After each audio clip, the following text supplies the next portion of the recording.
کل ما و شما یک درد داریم، درد دین ما، درد وطن ما. خیر اگر الفاظ ما صحیح نیست، دانش ما کم است، اما این دو درد کل ما داریم. امروز زور بازو رفته، عصر شمشیر نیست که بگویی گر نداری غیرت افغانی من چون به میدان آمدی میدانیم. کس به میدان دیگه نمیه، میگه تو در میدان باش آمد دینه، سویچ میکنه. حصر اندیشه است. ما باید علوم عصری را بفهمیم، ما باید مواد مجهز مثل جهان داشته باشیم، اگر زیر پای خود شدیم. ادای مسئولیت میکنه، ایستاده میشه، تبلیغ میکنه، میگه که راه درست از راه نادرست چی است.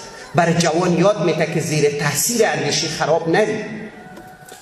کار مکوتا میگیریم که وقت دیگه دوستان این کار پنجمشان، صفت پنجم شجاعت است. اول یاد بگیریم، به یادگیری خود عمل کنیم، با خدا راز و نیاز کنیم، کمک بخوایم، اقدام کنیم، عمل کنیم، استاده شویم و شجاعت داشته باشیم. آدم ترسو جایی نمیرسه. مسلمان خود نباید ترسو باشه. چرا من از کی بترسم؟ وقتی خداوند متعال گفته ایمان بیاری من از تو دفاع میکنم، وقتی گفته به من توکل کنی من برات بس هستم، از کی باید بترسیم؟ خود به خدا بسپاریم، شجاع باشیم. و این شجاعت در وجودشان بوده. مثال برای شما میدم، ما و شما یک کار کنیم، یک کسی بگه بندیت میکنم، وقت کار اعلام میدیم، تنها به اخطار بندیش میکنن.